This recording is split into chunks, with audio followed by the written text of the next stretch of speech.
the top focus of the bulletin is a country which provides safe haven to terrorists. It's a special edition, and we will talk about a country which hosts the most wanted and dreaded terrorists in the world. I'm sure many of you may have guessed which country I'm talking about. If not, let me give you another clue. Remember where Osama bin Laden was found, or remember where Dawood Ibrahim resides? Yes, I'm sure all of you may have guessed by now. I'm talking about Pakistan, the same country which has earned the moniker Terroristan given by many. And in its long list of these terrorist guests, another name has surfaced. This name is Gajinder Singh. The same Gajinder Singh who was responsible for the 1981 Indian Airlines hijack. Despite the Pakistani government denying his presence, Gajinder Singh's post on social media has revealed his location.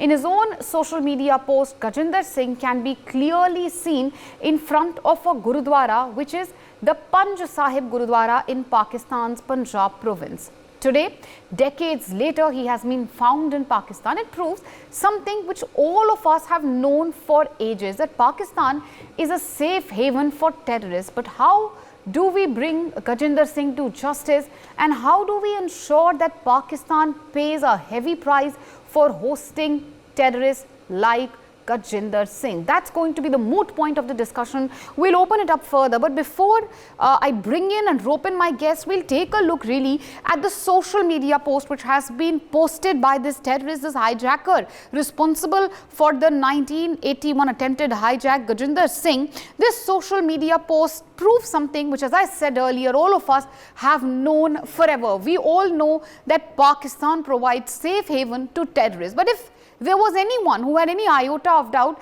just take a look at this picture. This is, of course, the Panj Pir, a very famous, of course, Gurudwara in Pakistan. In front of the Gurudwara, you can see this Sikh man, this picture which this person has posted. This is none other than a dreaded terrorist, viewers. This person was responsible for a dreaded hijacking 1981, which took place in India, and this is the person who was very happily, merrily posting in front of Gurudwaras in Pakistan. That really is the shocking situation. Despite of these pictures coming out, there has been no action whatsoever which has been taken by the Pakistan government. This is 1981 hijacker Gajinder Singh. He is present in Pakistan. Has there been any statement from the Pakistan government yet on this picture?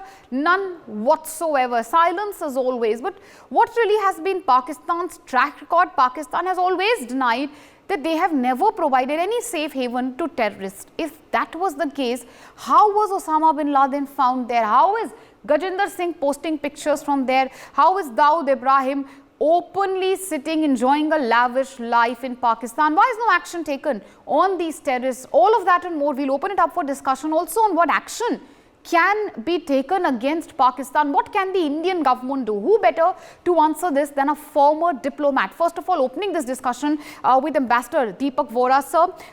What do you think really are the options in front of India? We've said it time and again in front of the world. We've always said that Pakistan is a safe haven for terror.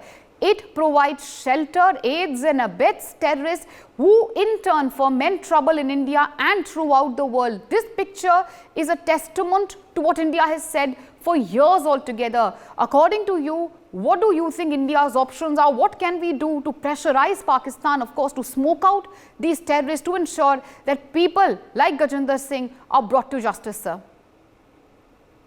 Thank you very much, ma'am. Always a pleasure to be with you on NewsX, to learn from you and from the other wonderful people who are going to be telling you about their opinion, which is always superior to mine. I'm in New York, as you can see, and it's 05:30 in the morning, just back from my morning walk.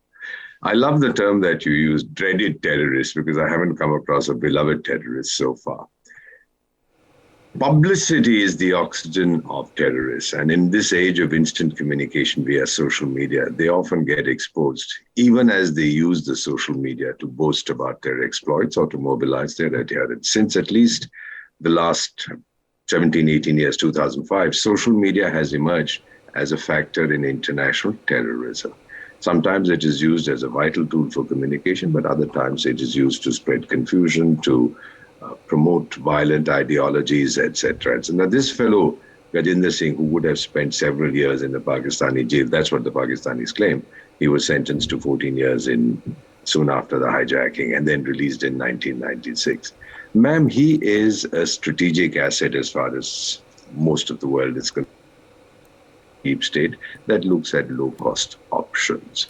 He was the Dal Khalsa fellow, which faded into irrelevance after the elimination of Jairnail Singh Bhindranwala. It's not of much use to Pakistan now, even though it was revived in the late 1990s. So, and it is now, of course, it swears that it's going to pursue its aims through democratic and peaceful means.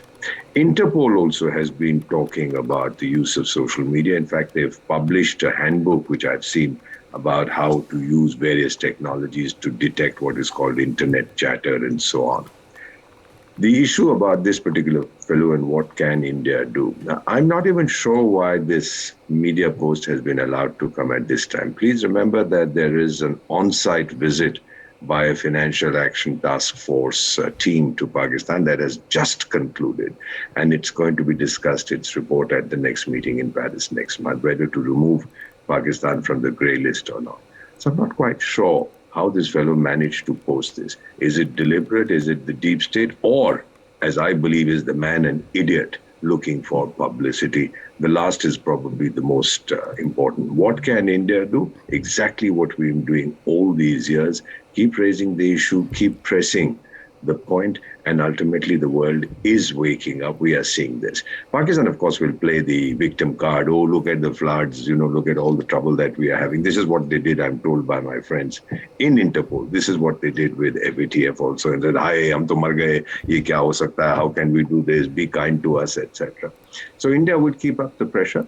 But what we are seeing now, as you have so rightly said, ma'am, it is one more example that Pakistan's commitment to terror is eternal. It cannot get out of it, even though it has suffered. Do you recall, was it some years ago, 2014, that we had that Peshawar school massacre where several people were killed, many of them children, and then Pakistan went completely mad and the military, it was a military school that went around doing it. So ultimately, ma'am, what we have to tell the world and what we are doing and what Pakistan is beginning to realize, at least sensible people, that the monster is coming back to devour Dr. Frankenstein. Well, absolutely, and I think it's a very apt description, Ambassador Vora. Frankenstein, really, far as Pakistan is concerned, it looks like that all the terrorists it has been harboring in its own terrorists, in its own territory, apologies, of course, are really going to be the undoing of our neighbor. Wing Commander Praful Bakshi also with us. Wing Commander Bakshi, of course, this picture may be a shocker to the world, but this is something which India has known always. For years altogether, we've been telling the world that Pakistan is a country which provides safe haven to terrorists. Something needs to be done to keep Pakistan under check. Rightly, as the former ambassador mentioned, the FATF, of course, final result awaited. There were reports earlier that Pakistan could be put off the grey list far as FATF is concerned. That report is awaited, that result is awaited in October. Do you think that this picture now emerging on social media could have an adverse effect on the same? Thank you, Meenakshi. You're right. Ambassador Vora has made it very clear that we have no other option. But as you are talking of this pictures, what effect it is going to do, yes, certainly FATF, the decision may be affected by this or not. I do not know what is behind FATF's working as to what are the pressures on FATF, what are coming up. We can never know. We at 2 and 2 are never 4 in this game. So let us also see what FATF stand is, what all the pressure coming onto FATF, that's besides. But the question is, one thing is there, that persistence of India has made other countries realize, and of course, unfortunate incidents in America and all have made America realize that what is real terrorism, what terrorism does. And that's why they are now probably going to take better stand against this. And as it is, things have turned out quite well. America is now thinking very nice and about India in various aspects. So probably our voice will be heard out there. We must continue pressurizing, keep approaching the world body, And in case the humanitarian aspects have to be considered, then other countries can be brought in. But let me tell you one thing: in this game, the decision making countries have their own agendas. It is never that they see there's something is wrong is being done, so we must right it. And then everybody is not a David out there to kill Goliath. So they are all with their own agendas. So let us see. But we must continue our work. Now, this Jarnail Singh, so this Gajinder Singh has made a lot of, negative effect on India. Pakistan had realized what they can do, and you can see with all the BSF, all the border drone arms drop case in Punjab, etc., are all there in Jammu and Kashmir also. All these things are there, which are directly related to the effect of what Gajinder and his gang had produced. And that is why Pakistan Army is very happy with Gajinder. Gajinder is surviving there because of Pakistan Army. When the Pakistan says we are not helping the terrorists, I think they may be a little right, because Pakistan Army and Pakistan government are never hand in hand in this. And at the moment, Pakistan government stand against terrorists must be quite different from our Pakistan Army. But we cannot say this, but I'm quite certain that Pakistan Army will continue supporting Gajinder. We will have an uphill task. And if we can find any of these Gajinder trained camps around POK and all, we should not hesitate in wiping them out. Whether it is on various strikes and all, we do surgical strikes, etc., or we use our organic weapons, artillery, whatever it is, we have to continue and because world will be on our side. Just remember that. And the terrorism aspect is becoming serious. It is not going down. Correct. With all arms and all left in Afghanistan. Things are going to be difficult in POK also.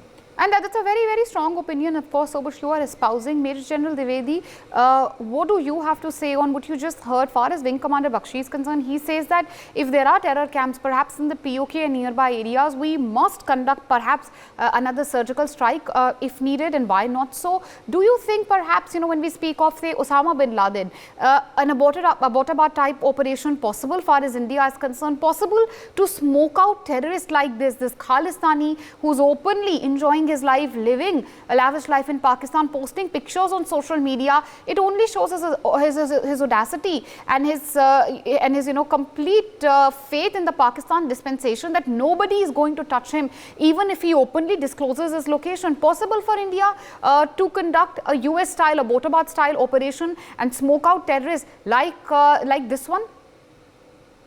Well, Meenakshi, I think Pakistan has graduated, from being a haven for terrorists. Now it has become a tourist spot, They are using their territory as rental tourism. And very high value terrorists are thriving, not only surviving, but thriving in Pakistan. So I would call it that Pakistan today, terrorism is an industry and it is adding to the economy, and it is just no more a safe haven, but it's a cash cow. And they are making good deal of money by hosting, those terrorists like Osama bin Laden, even Masood Azhar, and Hafiz Syed, Maki. All these guys are no more guests. They are paying for the services which Pakistan is rendering. And therefore, terrorism today is an industry in Pakistan and adding to the economy. Point number one. Next issue is, we must understand the nature of proxy war has changed. Today, LAC is quiet.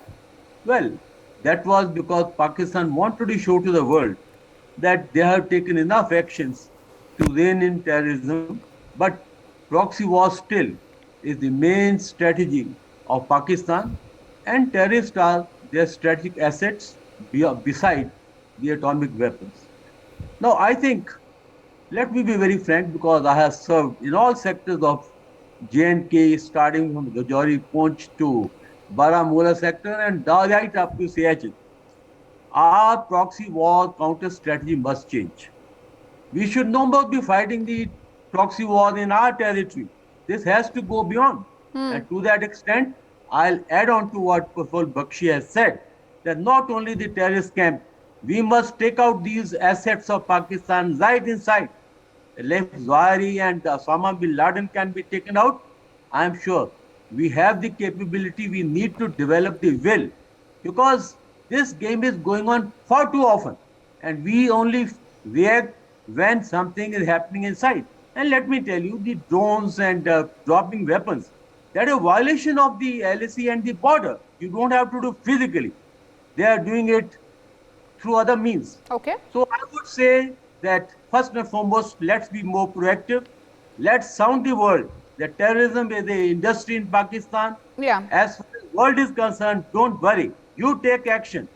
World will not actually play either way. World always plays with the stronger person, and that's the law of the land. And absolutely, and Pakistan has been, and you rightly said, sir, Pakistan has been exposed, especially with pictures like this coming out. It's a dreaded terrorist. This is, of course, someone who was responsible for the 81 hijacking. Gajinder Singh moving freely in Pakistan, posting pictures of, on his social media. That itself shows not only his audacity, but also the complete fear, which this man has of law and order or any sort of machinery, if any, exists in Pakistan. But Colonel Sodhi, sir, if you could come in here, what do you think India's options practically are? Of course, one is rallying the world, making the world aware of how these terror factories are thriving in Pakistan. Perhaps it's time that the world comes together and takes some strict action against Pakistan. India has been pushing for the longest time, since we earlier had touched upon FATF. Why is Pakistan on the grey list? Why are we even discussing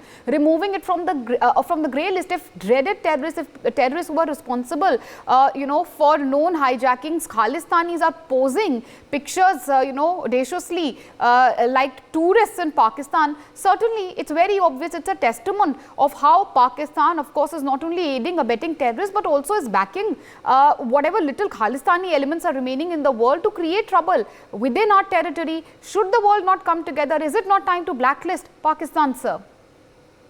Jai Hind, Meenakshi, it's an honor to be on a news channel and a privilege to be with the esteemed co-panelists.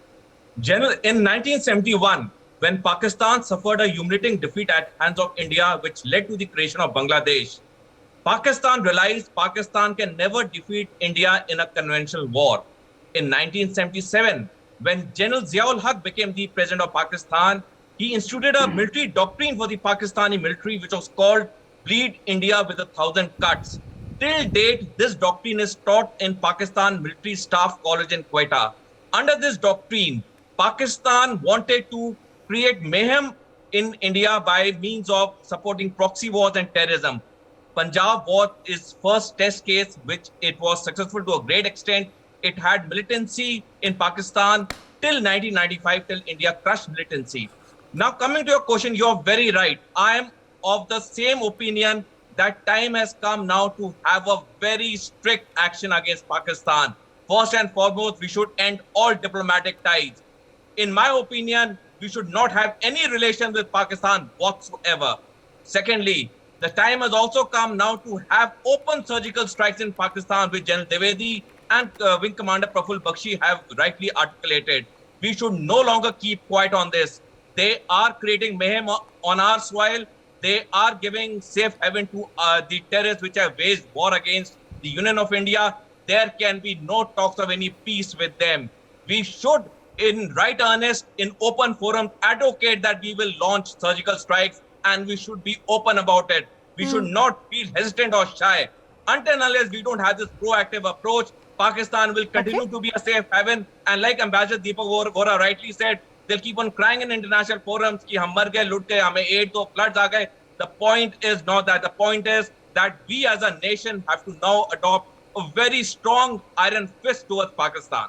It's a very, very interesting opinion, and I'd like to get the former ambassador on the same because the country is exasperated. These pictures only show the audacity of the terrorists and the backing of the state machinery which they get in Pakistan. Open surgical strike, is that Meenakshi, am I there in the program? But before, yes, I know, Patikrit, I was just coming to you before I go to him. Before I go to the former ambassador, I'd like to go to Patikrit, and I was just going to, come to you before. Of course, you raised your hand there. Patikrit, what do you think really are the practical options in front of India? I also want wanted to mention, here, even though it's an unrelated topic, it's a different incident altogether. Just a day or two ago, there was an Indian bowler who dropped the catch. He was labelled a Pakistani, a Khalistani, and we all know where that cyber attack was emerging and emanating from. One of the panelists mentioned bleed India with 1,000 cuts. It's very obvious that is Pakistan's strategy, be it through covert cyber warfare or be it through openly harboring terrorists and Khalistani elements like Gajinder Singh, whose picture, of course, we are showing on our screens. Very, very obvious that Pakistan's ultimate agenda is to foment trouble in India, isn't it? See, first of all, Meenakshi, good afternoon. We should come out of this illusion that the world will one fine day come together to fight terrorism. Okay, that's not going to happen, because terrorism is an instrument of statecraft for certain countries, and it is abetted and aided by other countries. So that thing is not going to happen ever. Number two, why was this person standing openly under the under the sky? Because he knows that there will never be another drone attack the way it happened on al-Zawahiri or on Osama bin Laden. So that's the reality, and we have to face it. We can keep on blaming, abusing Pakistan, but frankly, this is what Pakistan is, and we know it from time since we were born. In 2018, Trump said that we gave $33 billion to Pakistan, and all that they've given in return for 15 years is lies and deceit. So if United States says this about Pakistan, there is nothing else to actually prove that Pakistan is a wretched state. But there are few questions that I have. Number one, first of all, I'm a very strong admirer and supporter of Modi government, and the government has done incredibly, well in terms of internal security and defense. Cyber, activities and all this nuisance that Pakistan has done recently on Harshdeep Singh issue. I think that is the kind of Kamina-panti Pakistan has. Probably you can have 10 times more weapons than Pakistan, but you cannot bring that kind of cunningness that Pakistan has, and it has to be reciprocated. Okay. Unfortunately, we have never reciprocated. Give me 2 minutes more. Sure. Now look at this. There is a person called Simranjit Singh Mann, okay? Shiromani Akali Dal Amritsar faction. He's a member of parliament. If you go to his Twitter account, he openly writes, striving for Khalistan, yes. For 6. Now, he is a member of parliament. What are the rules of parliament, Meenakshi? What kind of rules are we having? And what are we telling to the world? That we are okay with anybody who is openly talking about a separate state of Pakistan? Then what's the point talking about Gajinder Singh? Okay. Number two. Let me finish. If you have called me, give me at least 1.5 minutes. Please go ahead. Now, secondly, with all due respect, as per the print, in print there was an article. The Akal Takht, the highest temporal seat of the Sikhs, has decided to confer the Panth Sevak Award on radical outfit Dal Khalsa founder Gajinder Singh, one of the 5 men accused of hijacking an Indian Airlines plane to Lahore in 1981. This is a 2020 article from the print newspaper, news portal. So what are we going to infer out of it? Okay. So this is the reality. First of all, we need to have not an exceptional Balakot strike. We need to make it a norm. Secondly, within our own country, are we okay with this secessionist views, even if we say, oh, that's a small minority? This is how it started in Kashmir. This is how it started in Punjab as well. Are we okay with these things? If we are not okay with these things, then we can criticize what is happening in Punjab, Pakistan, and what they're doing. If we are okay with these things, even after 75 years of independence, there's something fundamentally wrong with us, of which the Pakistanis take advantage. I can bet most people in India don't even know about the 1981 hijacking incident. That has been not to most of the Indians. We have forgotten. The Americans don't forget the terror attacks that happen on them.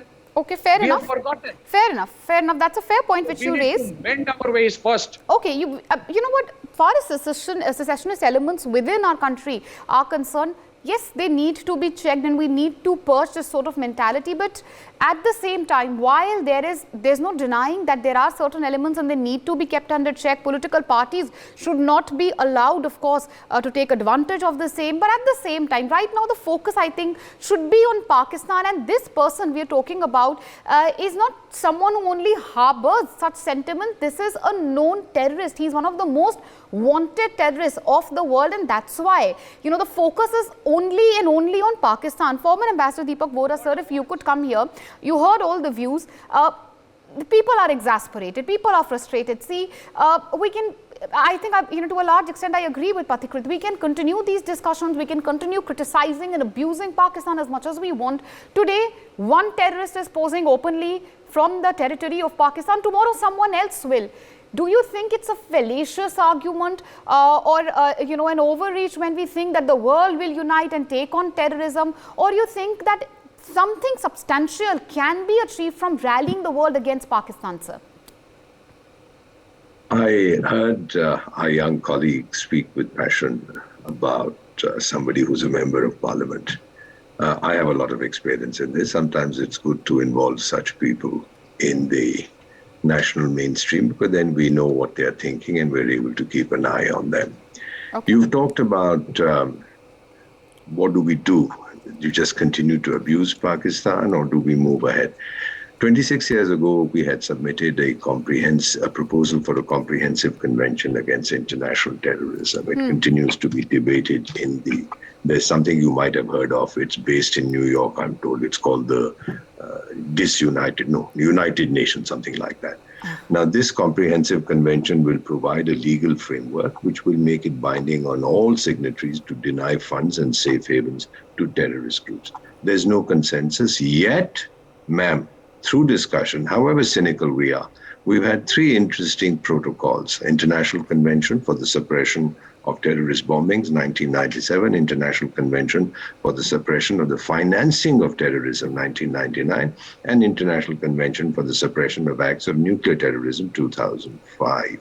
So, ma'am, we shouldn't give up, because at the moment, the only platform that we have to talk about this is the United Nations. Until an alternative platform is available, we'll continue to press. There is an Indian expression, you heard it, "Jab boond boond tapakta hai patthar par to nishan pad jata hai." So I believe that nishan is coming slowly. People are getting more and more concerned across the world. United States, we talked of 9/11. The younger Americans don't know about it. They've only heard about it. That was many years ago. Similarly, in India, as the new generation comes, there's a generation that forgets what happened 20, 25 years ago. They have to be constantly reminded without creating any kind of fear psychosis. I believe we are doing very well. We are keeping up international pressure while we are taking domestic action. So international pressure up, but surgical strike, as many of our panelists had suggested. Is that possible? I'm going to take a very, very quick 30-minute suggestions from the remaining panelists. We are left with about 2 minutes to close the debate. Wing Commander Bakshi, surgical strike possible or not? Totally possible. Not only surgical strike. If you can tie up with countries like Israel, where kidnapping the guy is also easy. It's not so difficult as we are trying to make out. Everything is possible. Al-Zawahiri type attack is also possible. So everything is there, but we should not go and beat about the bush and keep shouting against Pakistan. Keep it quiet. Keep it secret. Keep it under your tone, but hit very hard. That's what hit where it hurts, a possibility you say, and you say fairly easy. Major General Dwivedi, would you agree, sir? Well, I think that this fight against terrorism has to be on multi-front. It has to be political, diplomatic, and military. Military is a very strong element, and we should not discount any option. And next, we got to fight it internally. All those elements which anti-India, we have a sedition laws, and they must be brought to the book and across and of course on the international forum. But my last word is, we have to do heavy lifting. Let's not depend upon the world and the world bodies. The action has to come from us, and that's where the fight will have to be. Fair point. Multi-pronged action is what you suggest. Colonel Sodhi, of course, a surgical strike we've seen possible. It has happened far as the POK region is concerned. But in Abbottabad style operation, smoking out these terrorists, is this a possibility or are we just tom-tomming sitting in our ivory towers in television studios? Meenakshi, definitely it is possible, and we have the best of the best people in the Army Special Forces, which are called the Parachute Commandos. It is only the best who wear this maroon beret. They can do any task under the sun. They should be allowed to do it. And I agree with Ambassador Deepak Vohra. Certain amount of publicity should be given because it is the time of social media. We should publicize some of these surgical strikes like America did after killing Ayman al-Zawahiri in Afghanistan. Fair enough. Pathikrit, last word to you. Time of social media. Perhaps it's time that India focuses its energy on exposing Pakistan in front of the world. Perhaps trying to bump up Pakistan to the blacklist far as FATF is concerned. That itself is a decent start, isn't it? Meenakshi, yes, FATF was a good thing, but they survived the FATF sanctions as well. So hit them where it hurt. hurts the most. Divide them if it's possible. But otherwise, talking in United Nations, we can talk for another 300 years in United Nations, nothing will work. So you have to do your own dirty work to clear up the mess. Otherwise, don't expect the West and anyone else to do it for you. All right, significant point far as India is concerned, a multi-pronged approach we believe is needed far as hitting or bringing terrorists like Gajinder Singh to justice is concerned, while an international pressure, diplomatic pressure, of course, is the need of the hour, and we've seen how this current dispensation is making leaps and bounds regarding the same. It's time really that the world, of course, not only takes notice, that India itself does something to ensure that Pakistan is made to pay for hosting terrorists like these. For more such videos, subscribe to the NewsX YouTube channel, hit the bell icon.